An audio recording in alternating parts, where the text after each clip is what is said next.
I blinkered in shock as I gazed at my laptop screen.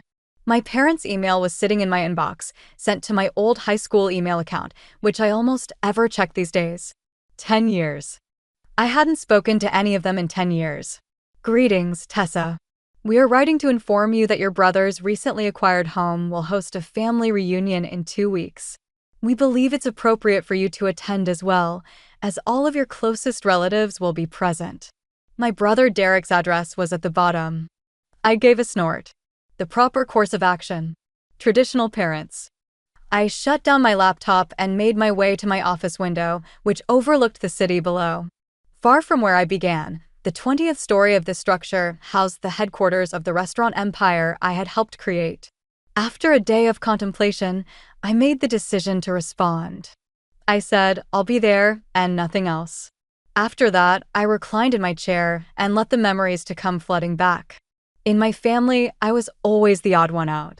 Derek was the ideal child, beautiful, humorous, gregarious, and the life of the party. Everyone loved him. The land he trod on was almost worshipped by our aunts and uncles. His grandparents lavished him with attention. Parents? They may as well have made a shrine for him. Me? I was only the mouse, Tessa. Tessa was a quiet, bashful, uncomfortable person who liked quietness over chaos and books over people. Why can't you be more like your brother? When I would hide in corners during family get-togethers, Mom would inquire. Those family get-togethers were a complete torment. Everybody would be cheering and clapping while Derek played his guitar in the center of it all. I would locate the most remote location in the interim and count down the minutes till I could get out. When Aunt Linda said, "There goes the black sheep," she would whisper. Not quite quietly enough. Uncle Rob would shake his head in response. "Such a strange girl," he would say. My cousins were equally awful. They would purposefully keep me out of their games when we were youngsters. "Tessa is not what we want." "She is dull," my cousin Zach would declare. Adding, "Yeah, she never talks anyway," was his sister Amber. I would hide in a corner with a book and seem as though I didn't care, but on the inside, I was being ripped apart. The whole extended family helped with Derek's college expenses once he graduated from high school. For months, it was the only topic of conversation. Derek was accepted to state. Isn't it fantastic? He has our utmost admiration. He will do amazing things. When it came time for me to graduate 2 years later, Mom and Dad seated me at the kitchen table. "Tessa," Dad replied, "we don't have money for your college." "All our savings went to Derek's education," Mom said. "You need to find a job and support yourself." It didn't surprise me. However, the pain persisted. I was hired the next day to work as a server at Sam's Diner, a neighborhood eatery 10 minutes from our home. I didn't think it could get any worse. However, they did. My cousins started showing up regularly, sitting at tables in my section. "Look at loser Tessa," Zach would say loudly. "Guess this is all she's good for." Amber would laugh. "I bet she'll be doing this for the rest of her life." After a particularly humiliating shift, where they left me a 5-cent tip with career advice scribbled on the receipt, "Be someone else," I'd had enough. That night, I told my parents I was quitting and moving to the other side of town. "I got a job at a different restaurant," I said, "and I'm going to rent an apartment with some coworkers." Mom actually smiled. "That's probably for the best, honey." Dad nodded. "You're old enough to be on your own anyway." 2 days later, I packed everything I owned into 3 cardboard boxes. Neither of my parents helped or even seemed sad to see me go. Derek was away at college, probably having the time of his life. As I walked out the door of my childhood home, Mom called after me. "Don't forget to let us know your new address." I never did. And they never asked again. The apartment I moved into was small and cramped, shared with 2 other waitresses, Jamie and Liz. We each paid a third of the rent, which was all we could afford on our meager salaries. The restaurant where I got hired was called Bella's, run by a woman named Isabella Martinez. It was nothing fancy, just a mid-range place serving decent food, but it was as far from my family as I could get while still staying in the same city. And that was all that mattered to me. I threw myself into the work, arriving early, staying late, picking up extra shifts whenever I could. I needed the money, yes. But more than that, I needed something to focus on besides the hole in my heart where a family should have been. 6 months into my job at Bella's, I noticed Isabella watching me more closely. One evening, as I was finishing my shift, she called me into her office. "Tessa, I've been impressed with your work ethic," she said, gesturing for me to sit. "You're the most reliable server I have." "Thanks," I mumbled, not used to praise. Isabella leaned forward. "I want to make you head waitress. It comes with a $150 raise and more responsibility." My eyes widened. "Really?" "I mean, yes." "Thank you." She smiled. "There's something else. Have you ever thought about restaurant management?" I shook my head. "The community college has courses in restaurant management." "I think you have potential, Tessa. I'd be willing to work around your class schedule if you're interested." For the first time in years, I felt like someone believed in me. "I'd love that," I said. With my promotion and slightly better pay, I was able to move into my own tiny studio apartment a few months later. It wasn't much, just a single room with a kitchenette and bathroom, but it was mine. No roommates. No family. Just me.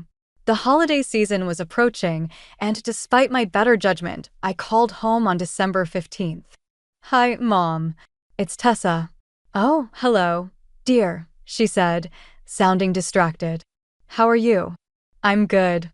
I was wondering about Christmas plans." I thought maybe I could. "We're spending Christmas at Aunt Karen's this year," she interrupted. "Derek will be home from college, and everyone's excited to see him. Could I join you there?" I asked, my voice small. There was a pause. "Well, to be honest, Tessa, no one really asked about you. I think it would be awkward if you showed up now." I hung up and cried for an hour. Then I dried my tears and made a decision. I was done reaching out. If they didn't want me, I wouldn't waste any more energy wanting them. The next day at work, Isabella noticed my red eyes but didn't pry. Instead, she handed me the closing shift for Christmas Eve and Christmas Day. "Double pay," she said. "I figured you might want it." I nodded gratefully. "Thanks. I don't have anywhere else to be." "Their loss," she said simply.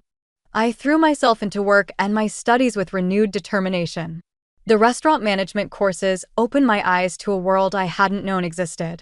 I discovered I had a head for numbers, a talent for organization, and, surprisingly, a knack for leadership. By the time I turned 24, I was the general manager of Bella's. I had my own office, tiny, but still an office, and a salary that let me upgrade to a one-bedroom apartment. Then came the day that changed everything. Isabella called me into her office, looking troubled. "My aunt died," she said. "Left me some money. About $200,000. "I'm sorry for your loss," I said. She waved her hand. "We weren't close. But now I have this money, and I don't know what to do with it." I waited. "I've been thinking about expansion," she continued. "Opening a second location, maybe a third. What do you think?" I didn't hesitate. "I think it's a great idea. I could help you draft a business plan. It's what I've been studying." That night, I stayed up until 3 a.m., researching and drafting. I poured everything I'd learned into that business plan: market analysis, financial projections, staffing needs, location scouting. When I presented it to Isabella the next day, she was stunned. "This is professional-grade work, Tessa." I shrugged. "It's what you deserve." 6 months later, we opened the second Bella's across town. 3 months after that, a third location downtown. Both were successful from day one, thanks to careful planning and the solid reputation of the original restaurant. On my 26th birthday, Isabella invited me to dinner at the nicest restaurant in the city. After dessert, she pulled out an envelope. "Happy birthday, Tessa." Inside was a legal document naming me as a 30% partner in Bella's restaurant group. I stared at her, speechless. "You earned it," she said. "I couldn't have done this without you. And honestly, I'm tired. I want to spend more time with my family." "You're young, ambitious, and you have vision." I don't know what to say, I managed. "Say yes. We'll make it a restaurant empire." I laughed. A restaurant empire. I like the sound of that. Over the next 4 years, we expanded to 12 locations across the state. I became the face of the company, handling everything from menu development to marketing. Isabella joked that she was semi-retired at 52. The shy, awkward girl I once was had vanished. In her place stood a competent, successful businesswoman. I bought a luxury house in the best neighborhood in the city, modern, spacious, with floor-to-ceiling windows and a view of the skyline. My car was a sleek Mercedes. My bank account had more zeros than I'd ever imagined possible. The only thing that hadn't changed was my relationship with my family, zero contact for nearly a decade. They were as much strangers to me as the people I passed on the street. So when that email arrived in my old account, the one I kept active only because some old business contacts still used it, I was genuinely shocked. A family reunion. At Derek's house. The right thing to do would be to invite me. As I sat in my home office staring at the email, I wondered why I was even considering going. Did I want reconciliation? Recognition? Revenge? Perhaps it was a mixture of all three. Or maybe I just wanted to see for myself what I'd left behind, to confirm that walking away had been the right choice. The day of the reunion arrived with perfect spring weather. I stood in front of my closet, contemplating what to wear. I didn't want to show up in something flashy that screamed, successful businesswoman. That would be too obvious, too desperate for approval. Instead, I chose an understated but expensive outfit, dark jeans, a silk blouse, and a cashmere cardigan. My only concession to luxury was my watch, a subtle Cartier that cost more than Derek probably made in 2 months. I checked my reflection in the mirror. At 30, I looked nothing like the shy girl who had left home a decade ago. My hair was styled in a sleek bob. My posture, confident. My eyes clear and focused. I wasn't that hurt child anymore. Instead of driving my Mercedes, I called a taxi. Another deliberate choice. I'd arrive like a guest, not someone trying to show off. The ride to Derek's neighborhood took about 30 minutes, during which I rehearsed potential conversations in my head. I was determined to stay calm, no matter what happened. Derek's house was average, a typical suburban 2-story in a middle-class neighborhood. Nothing special. I knew, without vanity, that my home was at least twice as impressive. But I pushed that thought aside. I wasn't here to compare houses. I rang the doorbell, hearing the muffled sounds of conversation and laughter inside. After a moment, the door swung open, and my mother stood there, wearing an apron and holding a serving spoon.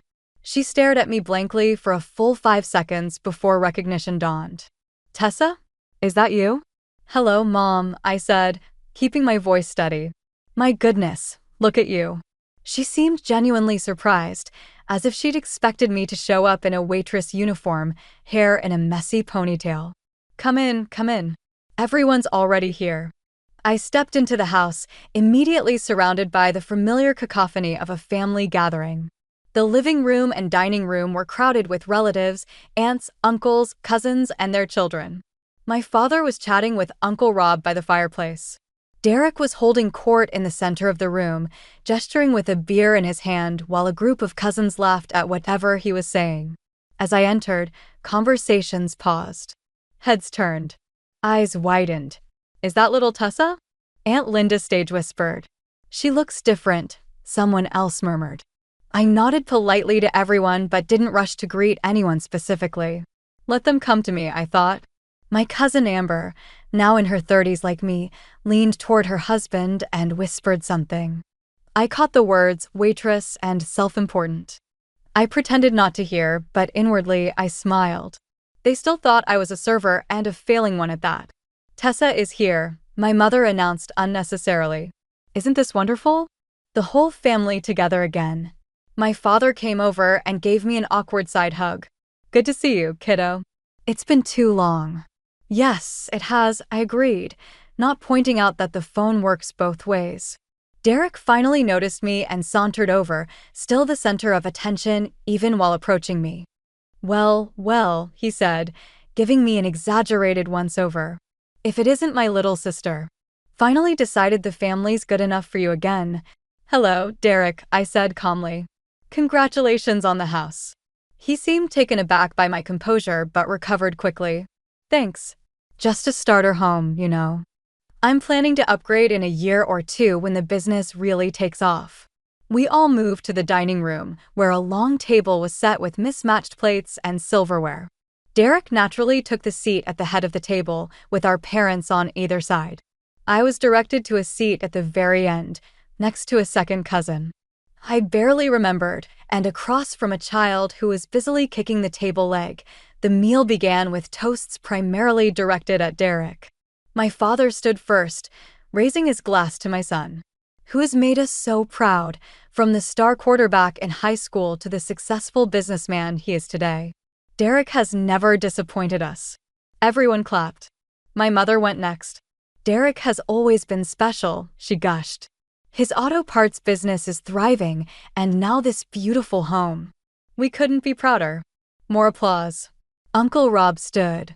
I remember when Derek was just a little guy, already showing the leadership qualities that would make him successful. He's a credit to this family.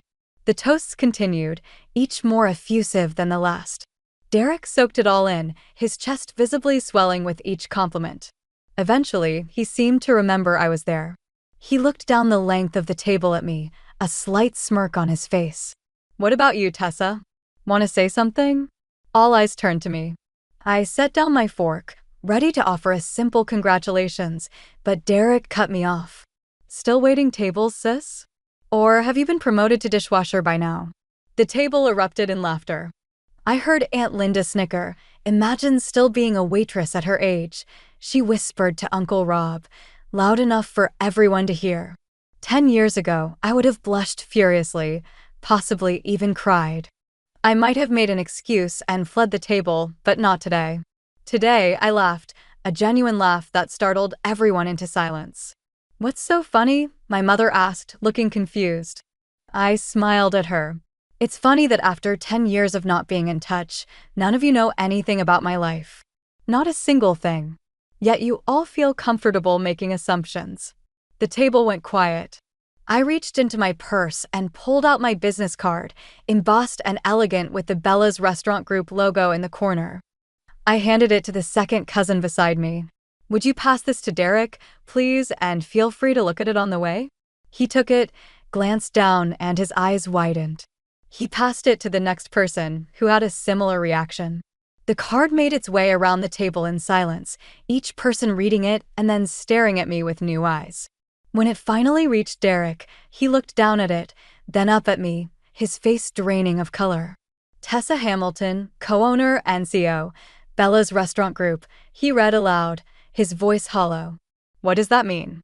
my father asked, leaning over to look at the card. I took a sip of water before answering. "It means I'm co-owner of a restaurant chain with 12 locations across the state. We're planning to expand nationally next year." The silence was absolute. "You're a restaurant owner?"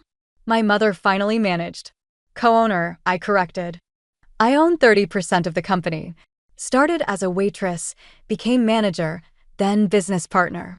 We've been profiled in Restaurant Business Monthly twice." Derek was staring at me as if I'd grown a second head. "My house is about twice the size of this one," I added casually, then deliberately went back to eating my salad. My parents exchanged glances, then, as if someone had flipped a switch, my mother's face transformed into a beaming smile. "Tessa, why didn't you tell us about your success?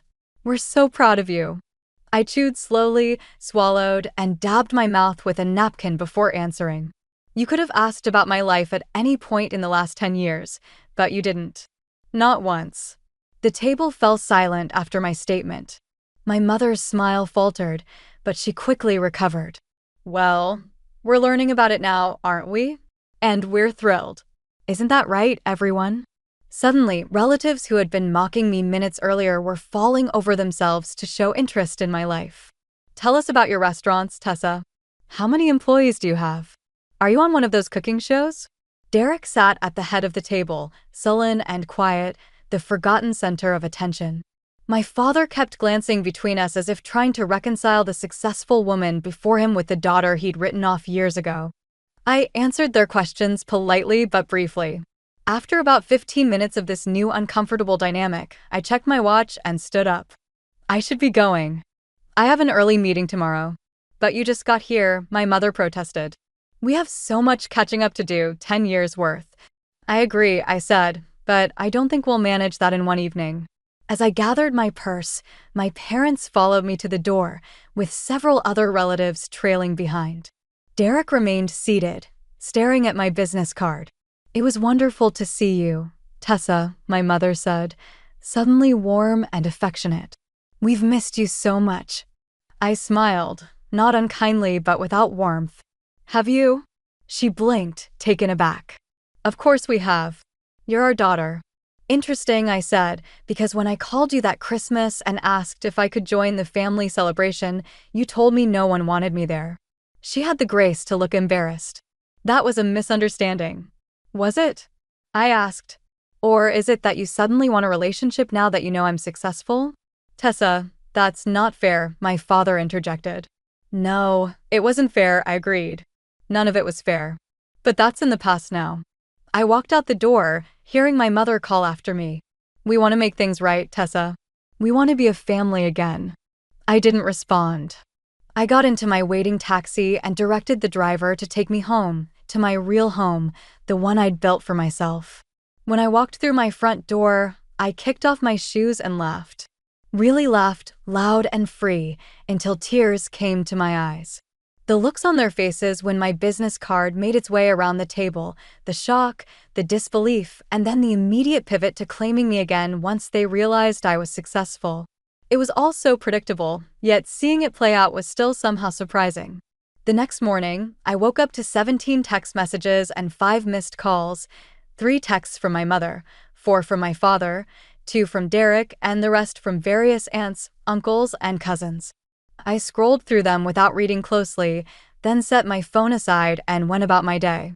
This pattern continued for nearly a week, with my phone constantly lighting up with notifications from family members who hadn't bothered to contact me in a decade. I ignored most of them, focusing instead on work.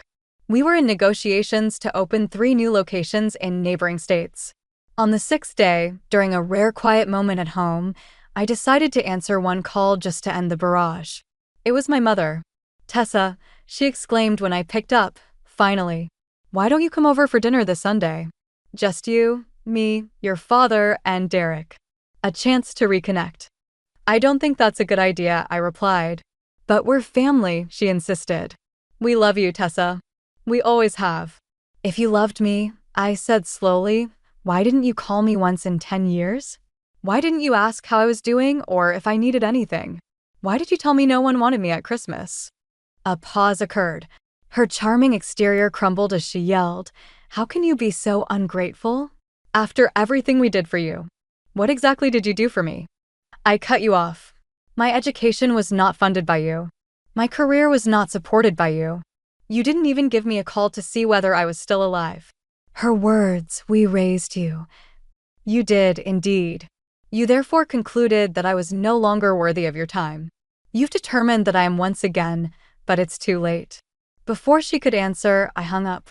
As though a burden had been removed, I felt strangely at ease. Derek came next. His urgent texts eventually led to a long message requesting a business loan to help him grow his auto parts shop. He stated he needed $50,000. Naturally, he would repay me with interest. I waited until he texted me again to ask, "Did you get my message?" And then I just said no. I banned his number after that. Curiosity overcame me 2 weeks after the reconnection. Derek's social media page caught my attention. He had written a lengthy, self-deprecating piece on egotistical family members who lose sight of their origins and how some individuals become so consumed by success. Family members flooded the comment area with empathetic remarks, all of them supporting poor Derek and accusing me of being self-centered and ungrateful. I should have been offended, but instead I started laughing once again. Nothing had changed about them. They remained the same narrow-minded, critical individuals that they had always been. The only thing that had changed was that I could now see it clearly without my view being obscured by my frantic desire for their acceptance. After shutting off the browser, I focused on the business proposal that was sitting on my desk. In order to teach upcoming chefs and managers while giving back to the community, Isabella and I were thinking about establishing a cooking school close to our flagship restaurant. I was really satisfied when I looked over the data. Although it wasn't flawless, my life was mine. Without assistance from those who ought to have given me the most support, I had constructed it myself, piece by piece. I found my own strength in the process. My assistant gave me a message the next day as I was leaving for a meeting. Your mom made 3 calls to the workplace. Should I ban the number or continue to accept messages? I gave it some thought. At last, I responded, block it, along with any other numbers connected to my family. Right now, I'm more concerned about the future than the past. I entered the boardroom feeling lighter than I have in years after she nodded without asking any questions. After all, I had gained something worthwhile from the family reunion, resolve rather than reconciliation. I didn't have to question if it had been the proper decision to walk away.